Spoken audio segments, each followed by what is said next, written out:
What a wonderful time of the year. We are in the thick of the playoffs and the surprises are coming thick and fast. Hello and welcome to Fox Sports Lab NBA. I'm your host, Ben Dixon. Joining me, the gurus at the desk of NBA, Jaymz Clements and Jack Heverin. Welcome, gentlemen. Dicko, good to be here. I love this time of year. It's juicy. I'm so excited. I'm about to stomp the yard like I'm Draymond Green. Stomp all over the joint. What a start from the boys. Coming up, what we learned from the opening week of postseason action. We take a look at the state of play in some of the key series, plus our playoff edition of the Big Call.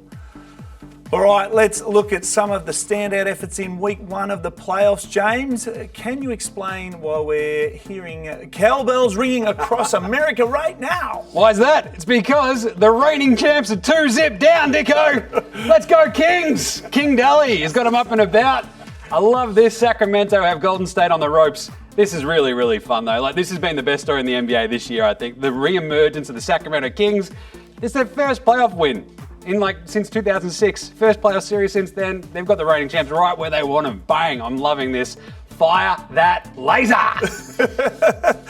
Jack, well, the Lakers stunned the more highly rated Grizzlies in Game 1 and you were impressed by their support crew. I was, and the numbers don't lie, Dicko. The first time the Lakers in Game 1 had 4 20-point scorers in a playoff game since 1988. I was 3 in 1988 and I didn't have hair then and I don't have hair now. I love what the Lakers have done so far. LeBron's been phenomenal, James. I know you want to talk about him, but AD's AD. Rui Hachimura, Austin Reeves as a support staff. It was a great start to the series, I think, for the Lakers. To get that first game in Memphis was massive, right? But it just shows you, if you put just like one white guy shooter around LeBron James, you're fine. Seriously, just go back in time. We've got Mike Miller, Kevin Love, Dally back in 2016. Yep.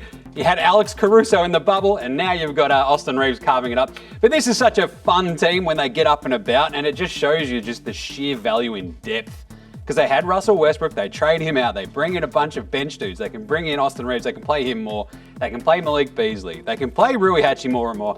And this is it. I think the way that the Lakers can win this series, and I've got a feeling they probably will, the size, the absolute sheer size of this Lakers team between LeBron, between AD, it makes it just so hard for this Grizzlies team to combat because they don't have Steven Adams, they don't have Brandon Clark. It's looking pretty grim for the Grizz, Jack. It is, and Dicko, we tipped this when we spoke about the play-ins a couple of weeks ago. The Lakers would have been the one team that no one would have wanted to cop. So at the moment, it's ringing true. All right, now, James, what have you made of the Clippers-Suns series after 2 games? Oh, what have I made of it? It's a dog's breakfast, I'll tell you that much. Trying to predict what's going to happen each game in this one is absolutely chaos because you've got Russell Westbrook looking like he's, 2016 Russell Westbrook all of a sudden. He's getting incredible blocks on Devin Booker, throwing the ball back off him. That hustle, we haven't seen that from Russell Westbrook in literally 5 years. And it's because he's playing his old mate Kevin Durant. It's awesome. You've got the old Oklahoma City Thunder teammates going hammer and tongs. It looks awesome. It's fantastic. They're 1-1 at the moment. And we talked about this last week. It's literally, this could have been a Western Conference final series. We're getting into the first round. This is absolutely unreal.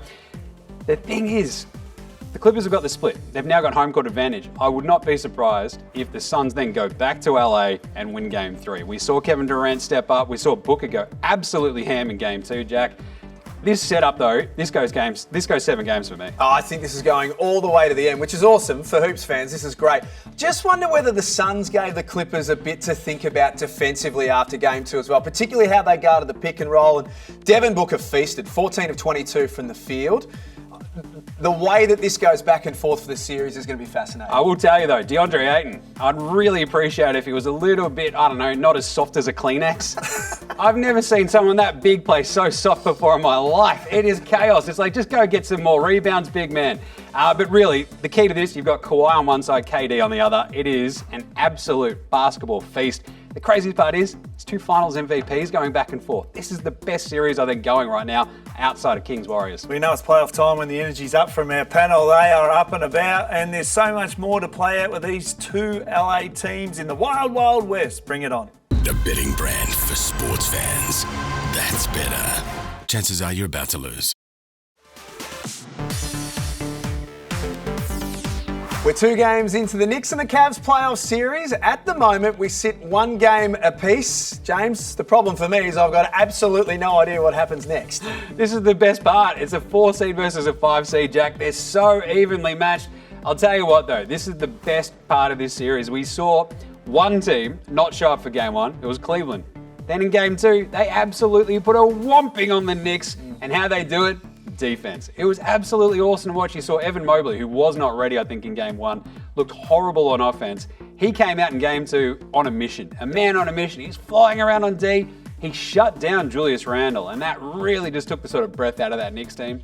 And Jalen Brunson sort of sitting there going, I'm going to do this all myself? What is going on? This sucks. And the key really, though, Cleveland, the defense is good. We know that. Best defense in the NBA this year. Darius Garland. Darius Rucker, Judy Garland steps up. Your boy. He was incredible in game 2. He didn't take a shot in the second half in game 1. Went absolutely MIA. And he was incredible in game 2. Gets them the win. My sweet baby, Karis LeVert as well. I love him. But game 3, Jack, what do you think happens there? How do we know? How would we know of what we've seen so far? I'll tell you what's going to happen. Donnie Mitchell's going to go into Madison Square Garden and drop 40. 40, I told you, on the Knicks' head. And I think Cleveland can go in there, stamp their authority on the series, and win that. Well, there are some very big names who are ready to stamp their authority on this series.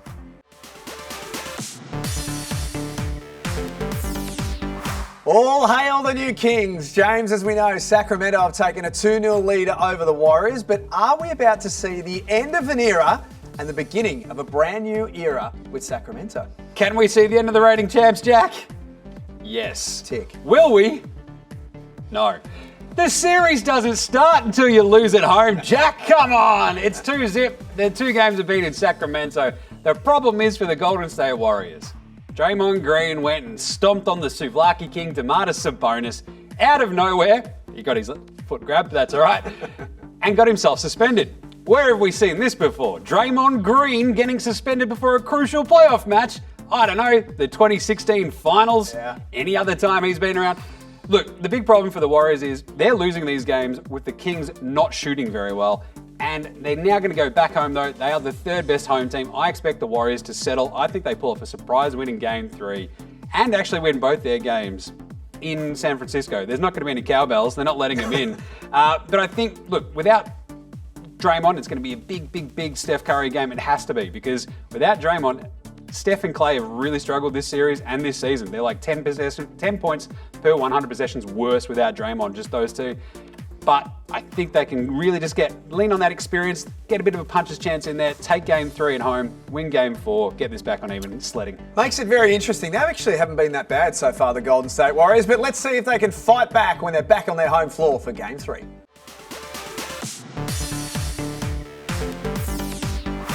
Not even the great Nostradamus could have seen that this start was coming. The Mighty Bucks dropping game 1 to the Heat, James. What in the world is going on? What team did Nostradamus play for, Jack? Was he a He point played with guard? Naismith. There you go, I like that. What is going on? This is absolutely chaos, right? You've got the 1-seeded Bucks taking on this horrible Heat team. They lose game 1 at home. Yes. And you're like, what is happening here? We don't have Giannis. He's out with a back injury. Oh, Lord.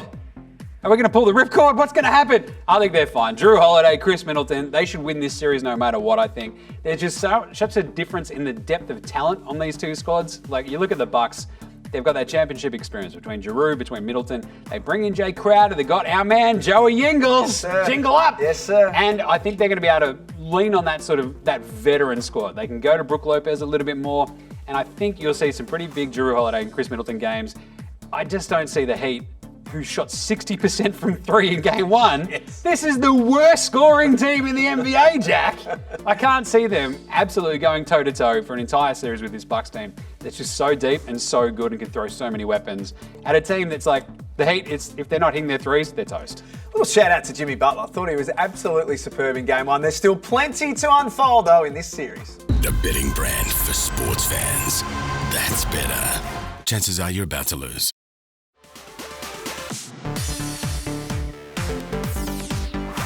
The big calls are even bigger in the playoffs, so let's put our experts to the test. We're in the cut and thrust of the playoffs, boys, so I'm after your updated series picks today. James, I'm going to start with you. The Nuggets and the Wolves series, where's it headed?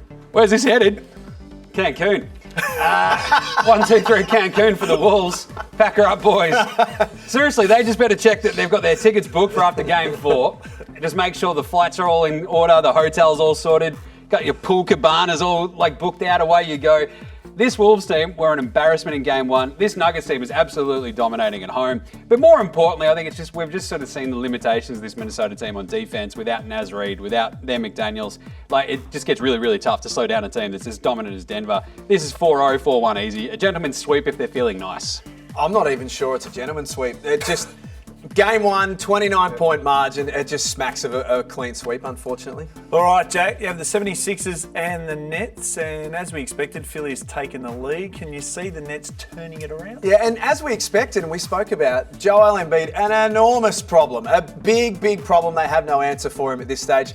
James Harden is playing team basketball, which we haven't always said in the past as well. Tyrese Maxey was great. This is it from a Nets point of view, James. They've got to win game 3. Otherwise, this is headed down the path of being a sweep as well. 100%. Look, Embiid has been good. He hasn't been dominating yet. No. So I expect 2 things for the rest of this series. I expect one game where the Nets hit every 3 they take and they win that game. And I expect Embiid to just go, what's that over there? Oh, it's a 45-point game on your head. Boom, off you go. He's going to be awesome in one of these just because they've got Claxton that have been throwing double teams. A lot of the switching. It's looked really, really, really like solid defensive basketball from Brooklyn. They just can't keep up on offense. With Spencer Dinwiddie really struggling in this series. It's literally like Cam Johnson has been bombing threes. Mikal Bridges, hello.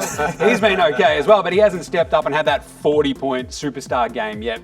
And this was the thing going to this series. There'd always be one dude, whether it be Harden or Maxey, that you just can't contain on the perimeter. And we've seen that writ large. Harden goes off in game 1. You have Maxey go off in game 2. I still think this is a gentleman's sweep. Look, Brooklyn have been 24th in offense after the All-Star break. It's just not good enough to keep up with a team as good as Philly. I'd expect Brooklyn to show up one time in the borough. It might be down 3-0, but I reckon one of those games will have a bunch of threes.